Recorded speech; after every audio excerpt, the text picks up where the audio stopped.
Hello, everyone. Some of you have been busy with me this week. We've had a few community cafes, and today we have Claire Pedrick. So I was just saying, chatting to Claire briefly, that I feel like Claire's an old friend, as if I've known her for years, just because her books are over there on the shelf. I love her work. I've listened to her podcasts and things when swimming way back as well. So I'm super excited with pencil and pad at hand, ready to be here and learn myself. So Claire is a coach. She supervises. She's written numerous books. And I always think of Claire as simplifying coaching. And so over to you, Claire. Thank you so much. Now I'm really worried about who I'm going to quote because some of them are here. Anyway, it's very lovely to be here. And thank you for the introduction. And Claire, what a delight to meet you finally in real life because I've heard so many things about you from so many lovely people. I have absolutely no idea what we're going to do in the next hour. That's true. I have nothing. Because that's how I start a coaching conversation. I have absolutely no idea what we're going to do. And if I did something else, then I don't think I'd be being true to myself. So we need to start by working out what we're going to do. So my question to you is, why did you come?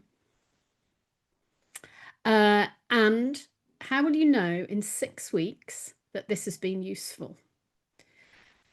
One of the things I do know is that I'm going to show the working out as we go. So I'm going to tell you why I asked you that question. I think it's far more interesting to know how you're going to know in 6 weeks that this has been useful than how are you going to know in an hour's time that you've had a lovely hour. Because as much as I love to have a lovely hour, and in coaching, I love to have a lovely hour, but actually it's as valuable as it's valuable if whatever happens sticks, which is why I'm asking a question that's way beyond the end of this 60 minutes, 55 minutes that we have here today, wherever we are in the world. So that's my question. My 2 questions. One is, what made you come? And the other one is, how will you know in 6 weeks' time this has been useful? And let's make this a conversation. So you can pop it in chat if you like, but I'd love to hear some voices so I know who's in the room. So let's be brief in those answers. What brought you here and how will you know in 6 weeks that it's been useful? Who wants to go first? Britta, hello, nice to meet you. Hi, Claire. I'm here because you make coaching look so easy. And I just hope that, I've sort of listened to a few of your talks about simplifying coaching, and I just hope whatever I'm learning here, I will be able to use in my sessions and Nice. make it as effortless as it looks when you're coaching. Thank you for that, Britta. Your name is very familiar. Let me just show you something. So please don't put what you learn here into your receptacle. Because one of the challenges of coaching, I think, is that we have all learned a lot of things, haven't we? We've learned a lot of things and we put them in our receptacle. And the challenge is when there are 3 of us in the conversation. There's you, there's me, and there's all the things I know that are flying around all the time that I think I should draw on because I think that will add value to our conversation. And actually, what I want to say, Britta, is if there's one thing you take away, I want you to take away the fact that this is the most important thing. You, me, and the space between us. This might be useful, it might not be, but until we give it its proper place, which is not right front and center of our conversation, we're always going to make coaching more complicated. Because for me, the question is, what is the least that I need to do for this person to feel seen and heard and felt in this conversation and get new insights into their own stuff. The least. And it's pretty much always less than we think. And the challenge, of course, is if they think they can smell that we've got something to share that's wise, they would like it very much. And we end up giving it, even if it's not the right thing. Because the challenge in coaching is that there's an equality in our relationship, but they think we've got more power than they have. And that's tricky. Who else would like to say why they, if that's okay, we'll sort of do it like this, I think. Aaron, hello, nice to meet you. Hi, nice to meet you, Claire. I already feel like those are nuggets already. So already winning in terms of different things that I'd like to adapt or amend.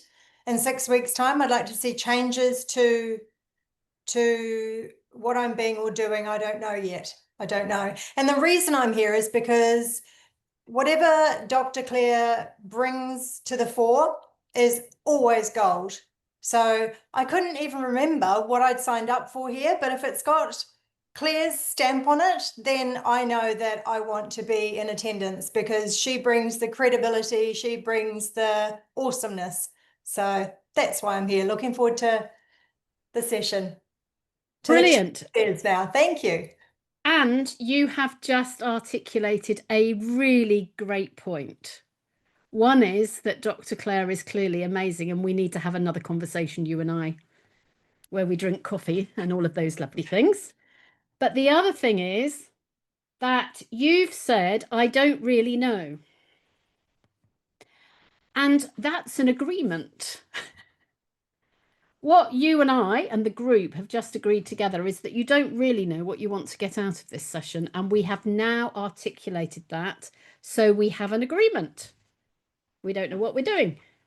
This is great because an agreement in a coaching conversation that we don't know what we're doing is a great agreement.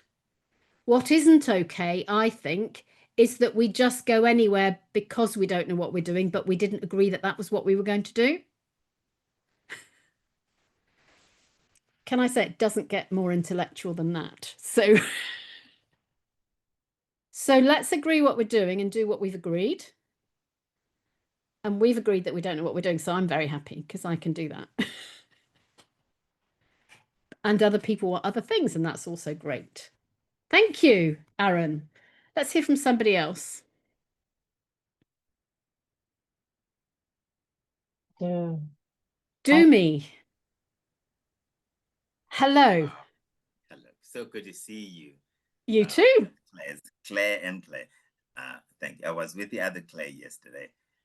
Claire Pedrick, good to see you again. What's the question again?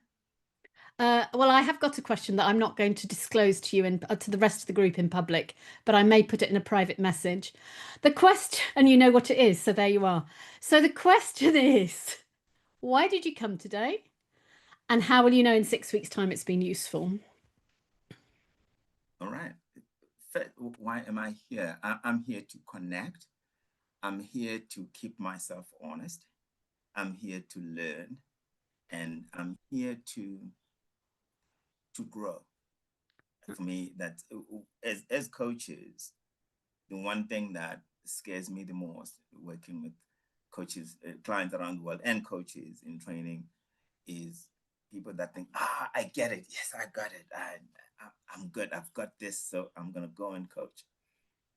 So I'm here to avoid any of that. Not that I'm even any close to that, but there's so much to learn from each other today, especially in the digital space.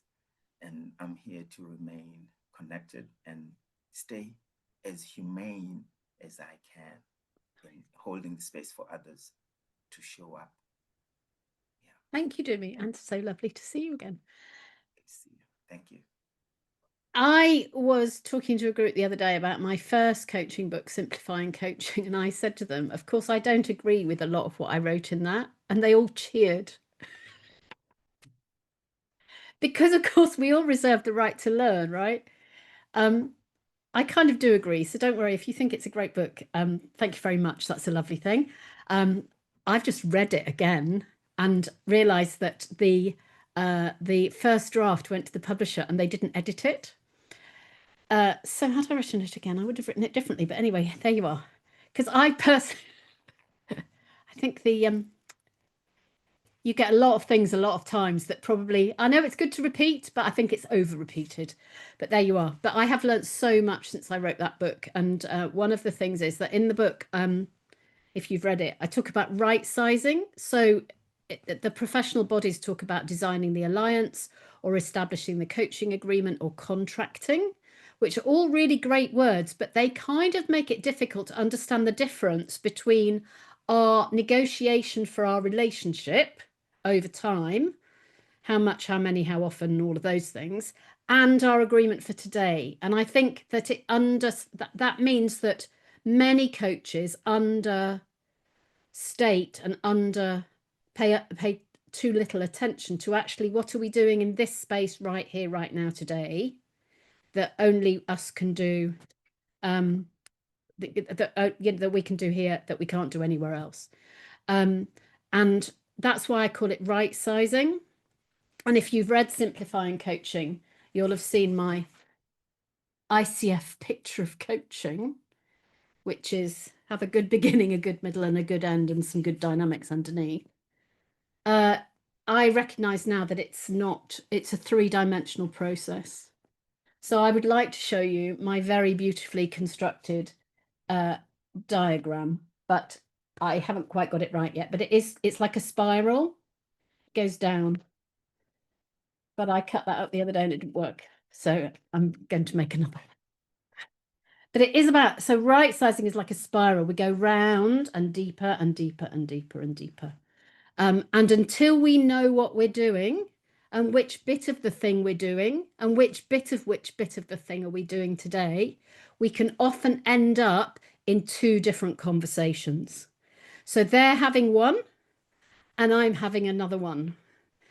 Do you know, it's much easier and much more effective if we're both in the same conversation. But to make that happen, we have to work it out between us so that by the time we actually start diving into the work, we're both doing the same thing. So if you want a bit of a testing question for your coaching, this isn't possible, by the way, it's just a hypothesis. I would love to dive into a coaching conversation in the middle. I would love to separate the coach and the thinker. And I would like to ask each of them, when the other one can't hear, exactly what are you doing right now? And I would like them to be in agreement. And if that's going to be true, then we know that we're at the heart of the work that we need to do. But often the coach is doing one thing and the thinker's doing something else. And we're not quite in sync. So really right-sizing the work before we begin is a very, very important thing. Hammy, hello. How nice to see you. It's amazing who pops up, isn't it? Yeah, hello, Dr. Claire, hello, you, Claire, and everybody. Happy to be here. Just a bit late, sorry for that. And you're very soupy, Hammy. Wait a minute. I'm going to go to someone else while you sort out your sound, and then we'll come back to you. So who else? Popped off. I think she'll pop back on. Okay, perfect. Pearled, was that your wave? Hello. Yeah, that was me. Why I'm here.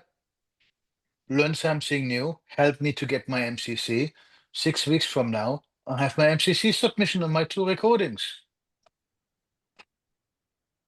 Oh, sorry. Okay, we'll come to you in a moment, Hammy. Yeah, so I am here. Can you hear me now? Yes. Okay, sorry. Just I kicked myself off of the meeting. Okay.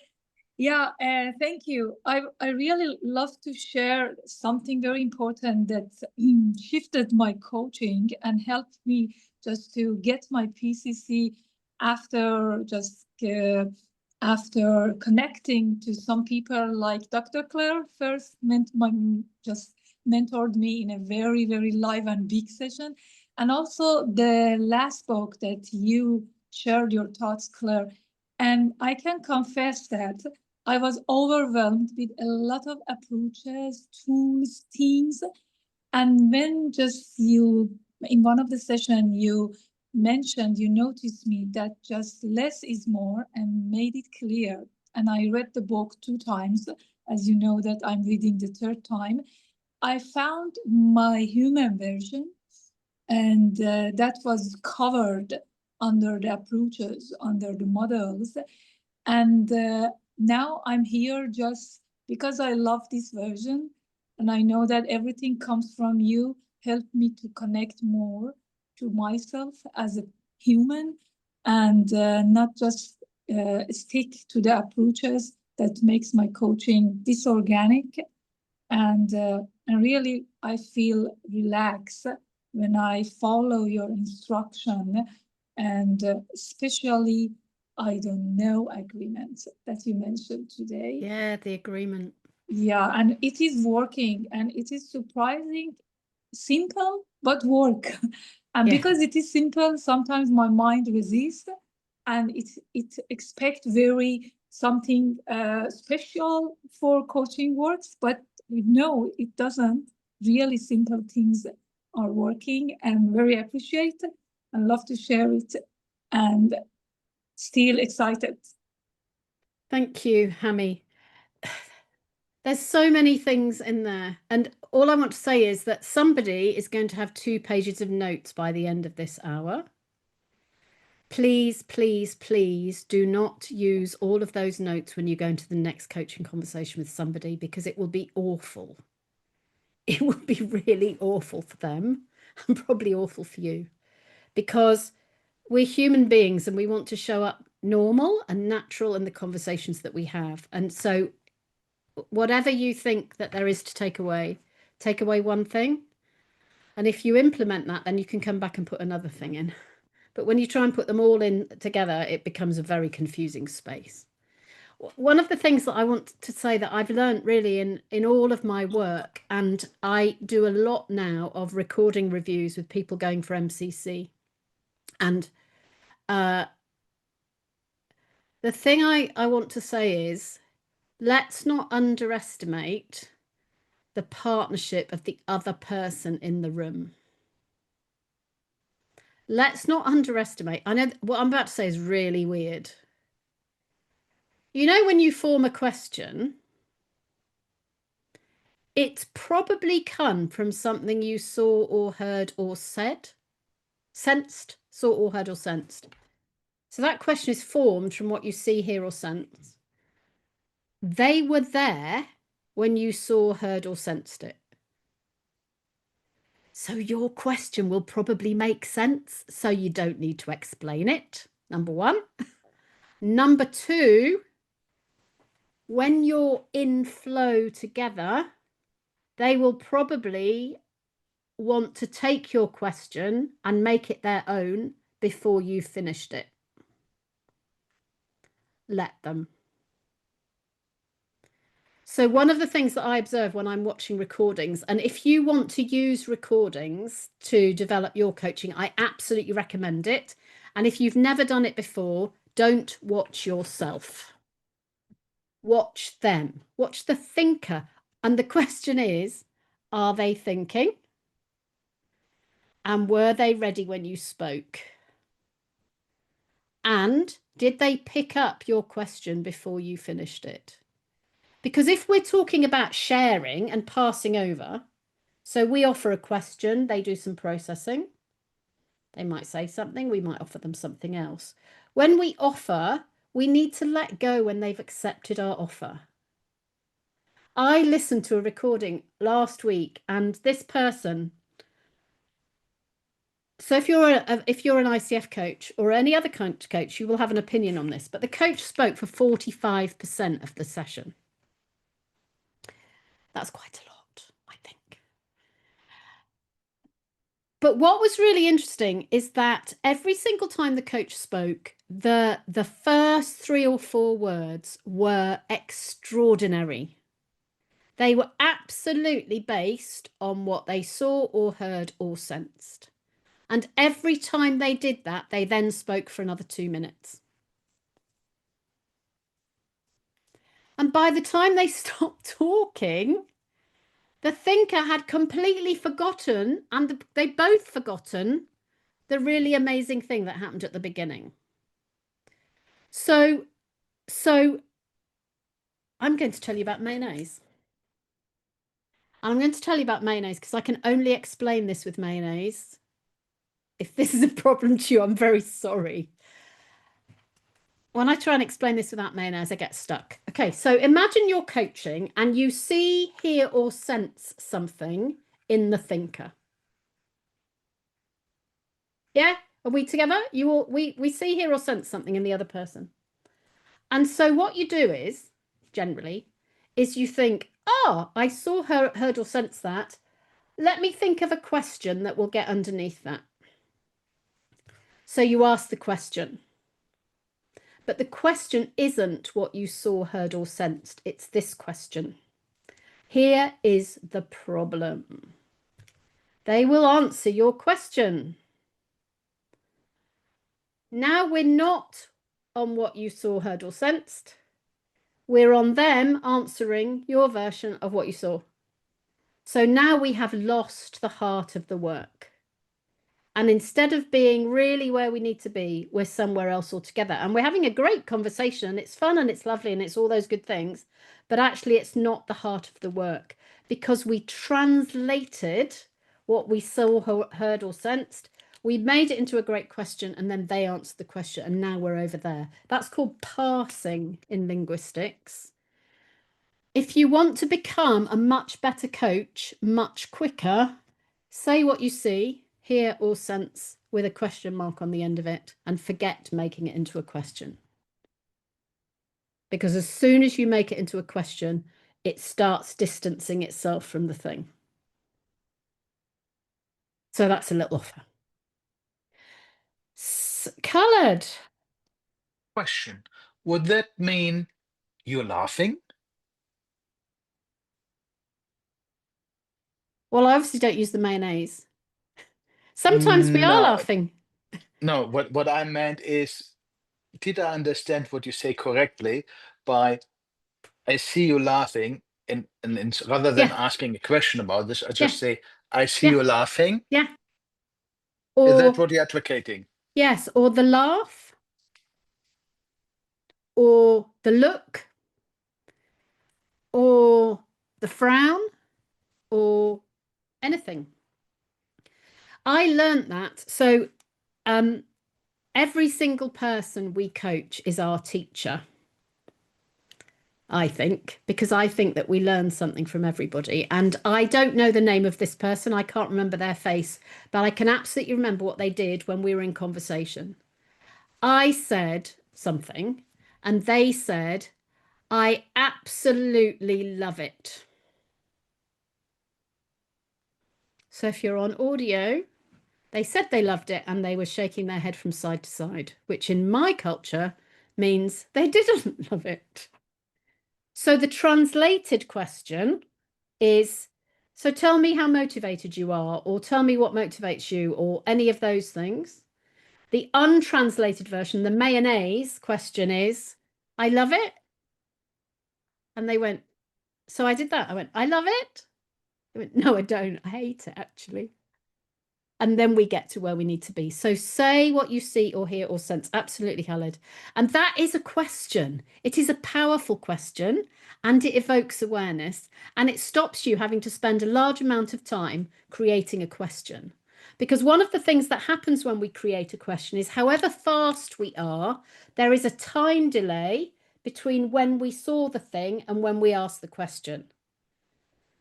And the longer the gap, the less the impact of the question. So we need to try and be very responsive, I think.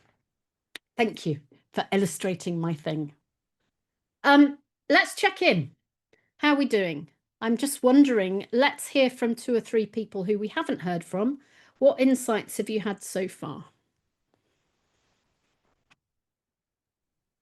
Can I jump in, Claire? You are allowed. I know it's your cafe, but you can speak. So the longer the gap, I get it completely. Get back over to there where they are as, succinctly and quickly as possible. I'm also thinking of those times when you see they're still thinking. Do you then stay? Well, obviously, if they're thinking, we don't interrupt that thinking. Yeah. And so looking is by far the most significant skill of coaching. Mm. And when we don't have visual cues, learning to look in audio only is also really important. So when I'm audio only, I shut my eyes so I can see. Work that one out. So yeah, so if they're thinking, we don't interrupt. Mm. And actually that's a timing thing, isn't it? Which we can really grow really fast by watching recordings of the thinker thinking and recognizing that we did keep talking when actually we needed to let them do some really good work. Because I imagine that almost everybody on this call aspires to ask great questions. Is that fair? We all aspire, don't we, to ask great questions? You only need one great question in a conversation to be the game changer. And if there's a game changer, you've probably done a really good piece of work. Now, so, you know, it usually takes us a bit of warming up to get to that point. But what I notice is when coaches have learned a lot of questions, here is my bucket of very good questions. Here are questions that you have to ask if you're going for MCC or PCC, and I have learnt them and I am going to get them in. You're out of sync with the thinker, but also you don't need them. You're going to work out in the moment the right thing to say or to ask or to offer. We can put all of that down and absolutely focus on the tool, on the thing that is the most useful for us in the moment, which is the person here and the space between us. And I know it takes an enormous amount of inner work, and I'm doing it all the time, to be able to hold our nerve in that space and know that we show up with empty pockets. We also show up with some muscle inside us that we've developed over thousands of conversations through our whole life. But we don't need to be clever.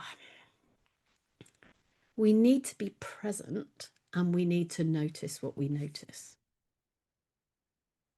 So the reason I'm checking in is that one of the things, and I'm going to ask a few other people what insights they've had so far, is that coaching is a partnership.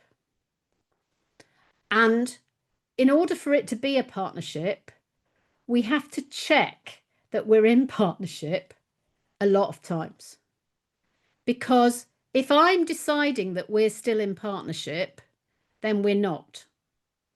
Because I'm deciding, are you with me? Because I'm going, oh yes, this is going terribly well. That's me deciding. I can't decide. I can't tell you this is safe, and I can't decide it's in partnership. We have to agree that together, and it's up to you to decide that. So I would check in an hour, probably 10 or 15 times, because it's the only way to be able to notice whether or not this is serving you and to negotiate if we need to go a different way. So there's a coach in South Africa called Dumi, and he says every question is an intersection, which is a very beautiful phrase. And I use it all the time with people. Thank you, Dumi. Every question is an intersection, but every time we get to an intersection, we need to ask, what are we going to do now? Which way are we going to go? So we need to check in. And that is an underused skill in coaching. And often we don't use it because we think it sounds like, am I any good? You are not checking in on your personal performance.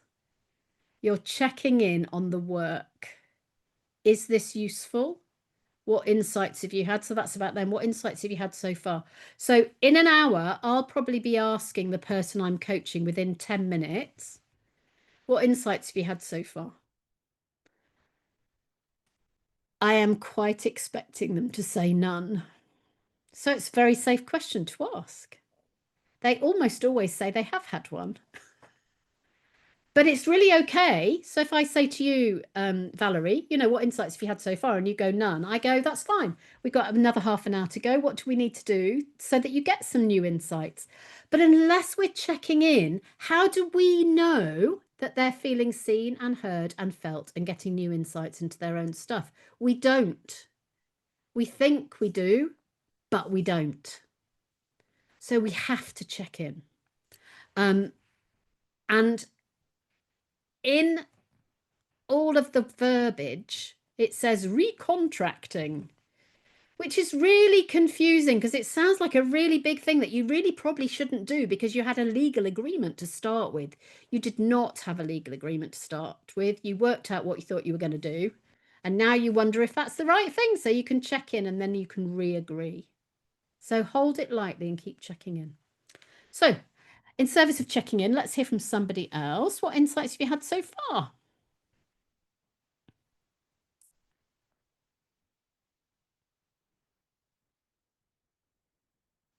Lisa, you're looking for mute. I could see. Sure. So, Claire, I have to say I appreciate how you're approaching this and your thoughtfulness and reflection. Because I think if you're truly present and truly listening, you pick up on the wording and the language of how a client feels heard. And it's interesting because I run Fishbowl Coaching, which is peer coaching for ICF New Jersey, because I'm on the board. And I had to do an observation, you know, because I was the observer in the room the other night. And I was thinking about that quite a bit as the individual was working so hard to keep thinking of questions, and the questions were not relating, right? And I finally said, would you stop working so hard and start listening? And they were like, what? I said it nicely to them privately, but it was just like once that clicked in for them, totally shifted. So I think it's so interesting to hear you and hear how you reflect on each person. I really appreciate it. So thank you so much. It's my first exposure to you, but I will look up more. And I truly respect both of your Claire's work, Claire and Claire. So thank you very much for having me today. Well, it's a pleasure. How lovely to meet you. One of the things that I have noticed over the years when coaches are trying to say less is that usually the first step to saying less is to think about what you were going to say and try and make it smaller. You're never going to be able to do that. That is a really, really hard thing to do. Because what happens is you think of the thing, then you think of the thing you were going to say, which was a lot of words. And then you think, how am I going to make that lot of words less words? So now the distance between what you saw and what you're saying is massive. And you probably won't be very good at it. So actually, if you know you're a coach who I'm not talking about you, Lisa, I'm talking about generally people. But if you're a coach who knows you use too many words, one way is to say, okay, I'm only ever going to say 3 words at a time, or 5, or even 10. And then you know that you've only got 10 words to say. So you can say your 10 words and then you have to stop. That's a much easier thing to do than to try and compress what you were going to say before. Because I've watched coaches through mentoring just try and squish. And what happens is the whole thing is just not very good. Whereas if you abandon completely and go, well, I'm only going to say 3 words, usually in the first 3 or 4 words that you say comes the gold. And as I said earlier, they were there, so they understand what you're talking about. I think sometimes we think they weren't there, but they were. So we can say a lot less. Valerie, hello. Hi. I really like the reducing the distance when we observe either a behavior or a tone or something, a change. I really like that, and reconfirming or asking, checking in more often. That is something that is really insightful for me. But I have a question though. How to balance how to balance reducing the gap and maintaining silence?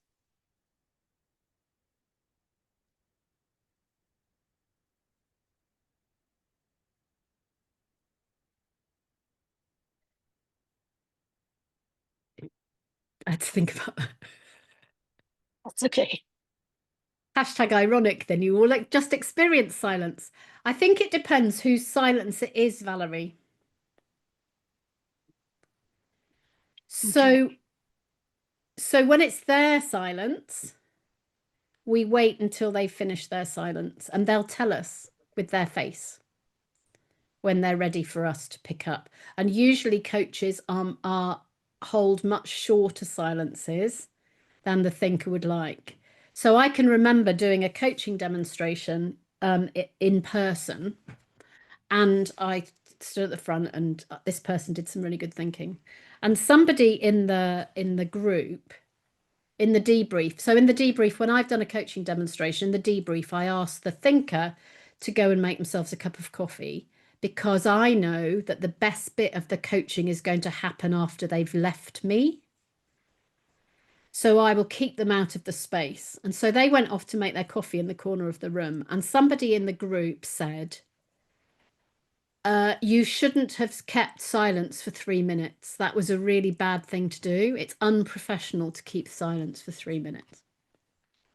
You should have broken it. And the thinker was in the room, but she was in the corner, and she went, but there wasn't any silence in our conversation, because she was busy, so she didn't have any silence, even though there was no talking for 3 minutes. So I think there's something about, if the silence is generated by them, then we don't offer anything. And the art is to know that in the silence, they are on a journey. And when they come out of the other end of the journey, we are going to have absolutely no idea what to do next, because we don't know anything about what's just happened when they were going. All we know is we're not where we were. So it saddens me when the thinker is silent to see coaches in recordings looking at their notes, because your notes are in the past. If you take them, that's another conversation, but they're in the past.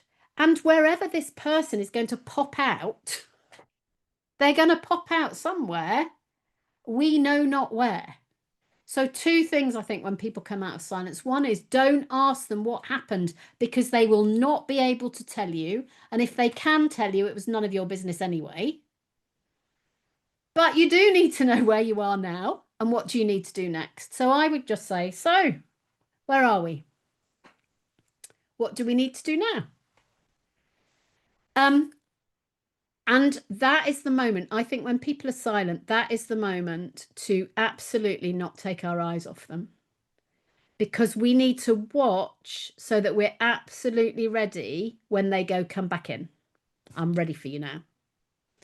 So it's like being an actor on the stage when you're standing in the wings and you're waiting for your cue to come back on.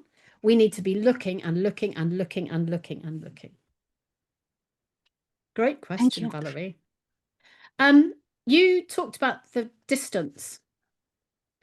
And I think there's something for me in simplifying coaching and doing this work by doing less, using distance in the way that we work together. So I was doing on Friday, I was doing a coaching demo for a coaching school in Switzerland, actually.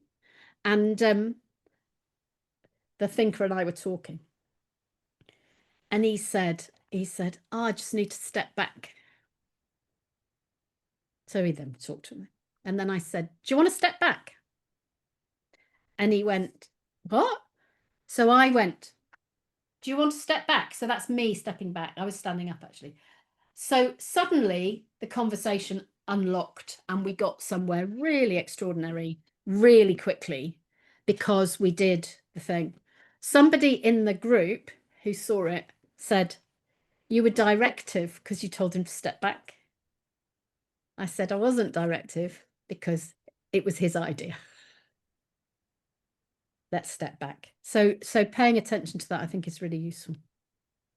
Thank you, Valerie. Have you got supplementary? I have another Bubbling. Yes, I have another question, but it's a little bit sidetrack. Go on. So when we go and observe them, would it be useful to learn and do some learning about body language and non-verbal cues? No. Never. Because, sorry, that was very opinionated. I apologize. But you did ask. We are never the expert. We are never the expert. We are the facilitator of the processing of somebody else. And when we become experts in something, we begin to try and affix meaning with the knowledge that we have. And actually, the only thing that we know is what we saw.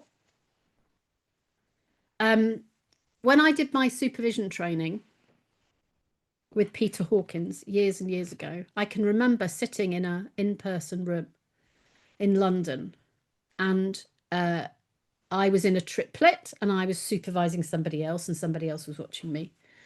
And at the end of the session, the observer said, well, clearly, Claire, you were really nervous. And I went, sorry? And he said, well, your feet weren't touching the ground. You weren't grounded and you were nervous. And I said to him, look at me. And he looked at me. My feet didn't touch the ground because the seat was too high. And he was telling me that I wasn't grounded. I wasn't on the ground because the furniture didn't work, because I'm very short. Yes, we need to see, hear and sense what somebody does with their body, but no, we do not fix meaning ever. So please don't go on a body language training. Because it was not that much for the meaning than for being more aware of the different type of body language that can happen. Watch telly. Watch TV. Just notice what you notice. Go to cafes. Watch people being people. See what you see. I've got a lovely book called How to Notice. Noticing is the #1 skill of coaching. Seeing, observing, noticing is really important. And some of us have got it and some of us haven't. I've got somebody on a course at the moment, and we had a really interesting conversation the other day because she said, when you say you noticed something, I don't notice it. And we were doing a recording review of one of her sessions. And so I said, well, let's see. And she does it with sound and I do it with vision. But we're pretty much observing the same thing. So some of us are seeing eyes are in our ears. Some of us are seeing eyes are in our face. Some of us are seeing eyes are in our soul. So let's not get attached to which it is, but really tune in the noticing, because people speak with their body before they speak with their voice. And we need to be listening, I think. Thank you. Great question. Hammy has put a question in the chat about the change in ICF core competency 711, sharing knowledge as well as observations. I'm very happy to respond to that, Hammy. I'm also aware that there are. Yeah, thank you, because I can connect to this change. I think it depends. For me, it doesn't make any difference, because I don't think it's an invitation to advise or to tell, because it says offering knowledge if it's going to lead to insight or if it might lead to insight. It says sharing knowledge if it might lead to insight. And I think the art is to offer, not to tell. And only if that's useful. So I've worked with quite a lot of coaches since that changed who are quite anxious about it. And we had a supervision session last week when 2 people brought something, and one of them said, so does that mean it's wrong if I say what's happening in the room? And I said, no, because if you say what's happening in the room, it's what's happening in the room. I think what we're trying to avoid is we are not there to share the very good book I've just read or the thing that I like sharing with everybody in every coaching session. Not that. But when I trained in the 1990s to be a coach, they used to say, the answer is in the client. Well, as you'll have already discovered from this conversation, I hate the word client because they're just a person and so am I. They're a person, I'm a person. The answer is in them. Well, I think I would like to modify that. And I think I would like to say the answer is probably not in me and they might not know what it is. So sometimes they need an offer. So I have always trained coaches that if you're going to make an offer, you do not sell your preferred solution and you just make an offer. So often I have found over many years of coaching that when you say to somebody, so what are you going to do? They'll go, I don't know. And one of the reasons I wonder that they don't know is because the question is too big. So what I've done is I'll often put in 2 extremes. So I'll say, so if somebody's talking about their line manager, I might say, so of course, one option is that you do nothing. That's not advising, is it? That's just going, one option is that you do nothing. Now, please take what I'm about to say with the intention with which it's offered, because this is me and humor and having a good relationship with somebody. I might say, so the other option is, the other end of the scale, right at the end of the scale is that you slap them and you get fired. What else could you do? And do you know, almost always, once you've put it, because they go, oh, no, I'm not going to do nothing. As soon as you say, so one option is you do nothing. No, we're now moving towards an option. Or you could slap them and get fired. Well, I'm not going to do that. Now we're moving in from this end. They can almost always find the thing here then, once you've done that.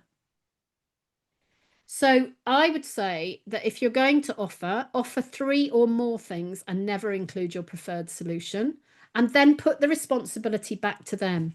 Because what we're talking about in coaching is I cannot give you an insight.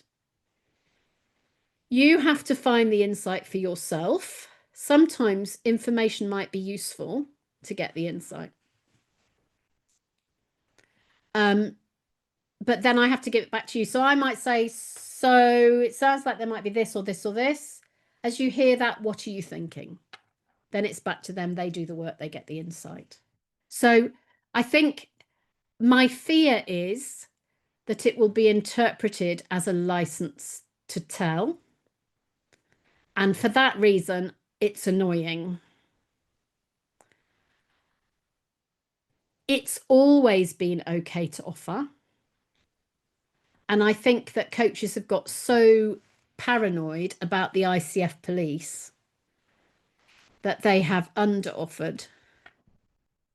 So I think it's about, don't sell your preferred solution, 3 or more, leave the insight with them. Let them pick it up and have the insight. Wafa, what do I think about Rumi's saying the answer is in the question? Well, sadly, often the answer is in the question because often we ask questions that have the answer in them. I think that Rumi saying is a very deep saying, and I need to process that. But I think often we accidentally put the answer in the question. So what do you think about going and talking to your line manager about that? Is code for go and talk to your line manager about that. So here we are. We have 10 minutes left, and I'm wondering what we need to do in these 10 beautiful minutes. So I reiterate my health warning. If you have somebody that you're coaching in 20 minutes time, please do not do all of these things because it will feel a very bad partnership. However, you might want to drip them in and make some tweaks and adjust the way that you're working. Let's just hear from some other people. What insights have you had so far? Who haven't we heard from? Britta, we've heard from you, and I'd love to hear what your insights are. Sorry, I didn't want to share my insight. I actually have a question, Claire, because some of my clients are, if I'm checking in and I say, where do you go from here? Particularly maybe at the beginning of our relationship, where they're still thinking I'm doing the work for them. There's not necessarily much coming back, and they're kind of expecting you to suggest or offer some things. And I'm just wondering, is there a way around that? Is this something you encounter as well, or is it and what is a good way of getting out of that? This talk to each other thing really gets us into trouble, doesn't it? So we have a coaching conversation with somebody, that's a talking to thing. Now, if they haven't had coaching before, this is very like other conversations they've had. So of course there are some expectations about what we do or say or lead or whatever. So I would say step one is make it different. And one way of doing that is to get away from the dyadic talking to thing. So you'll notice you're in the middle of your screen, where all of the managers in the health service were, who I worked with this morning until the end of the conversation. I'm in the side of my screen. So already it looks a bit different from a normal one-to-one. And we have got all of this space to inhabit. So for me, there's a shift that we can make quite easily from talking to, which is where we fall over all of these difficulties. I'm not saying these difficulties aren't there, and I'll talk a bit about that in a minute.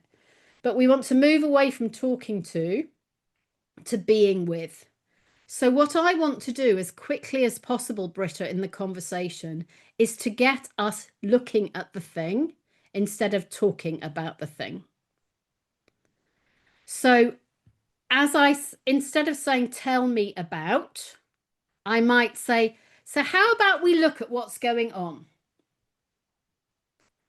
Now, what you say will be similar, but now we've got a different stance, because now we're both looking at the thing that's here between us.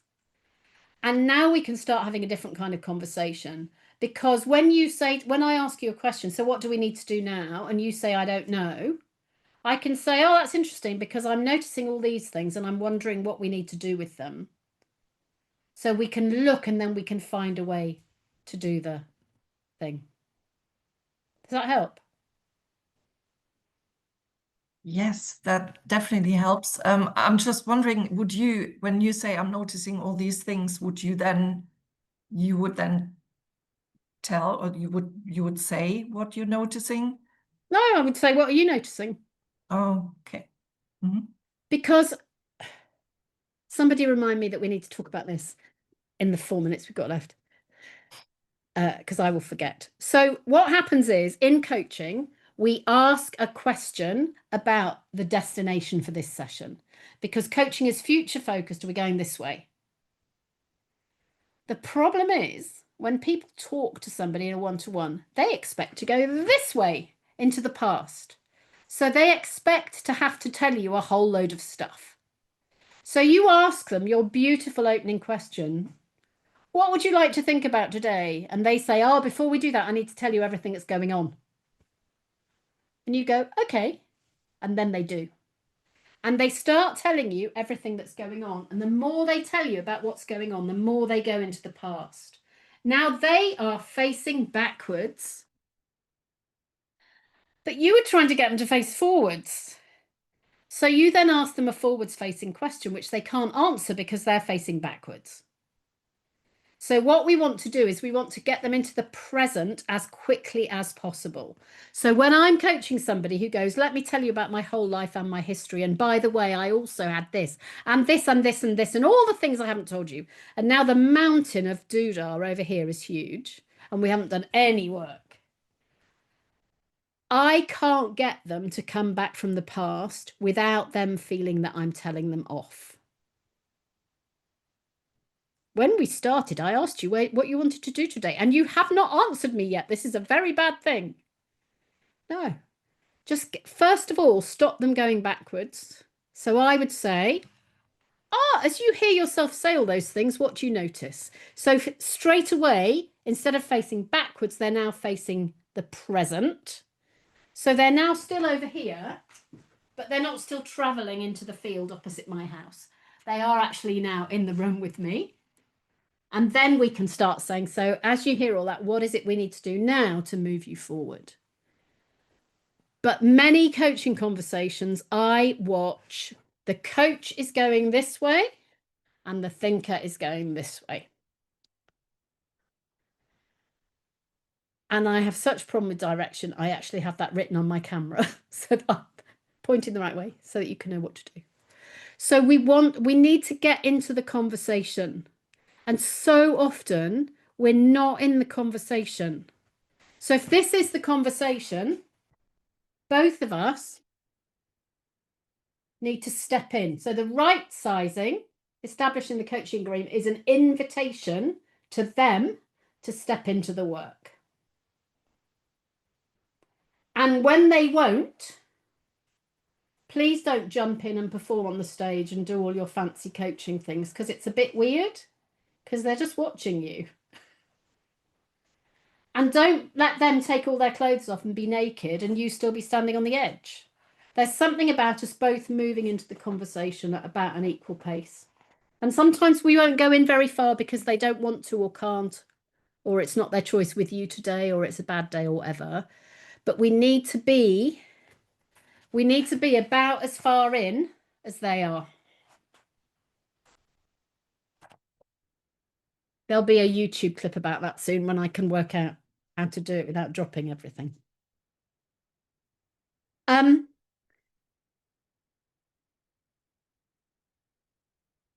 I like that, Hammy. You are what you're looking for. Absolutely. Nice. So we've got 2 minutes left. Thank you for having me. If you want any of the stuff, I'm happy to connect on LinkedIn where I share all my crazy ideas. But I just want to go, do you know, this should be a fun thing. We don't have to work as hard as we think we do.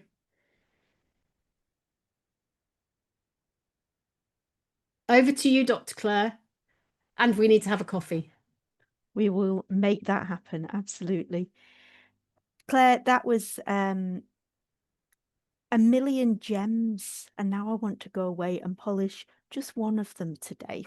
Not all of them at once. So definitely taking that on board. Really appreciate the amount you've managed to give us in that hour, and in quite a unique way, just with emergence, and great to hear from so many people in this room as well. We appreciate your work. We have your books now in the chat and your LinkedIn. I'm just putting the community cafes up to the end of the year in the chat. They're on the homepage of the website. They're all complimentary, as you all know. And thanks again, Claire. Have a fantastic rest of the morning, afternoon, or evening, everyone. Thank you. Nice to meet you all. Thank you.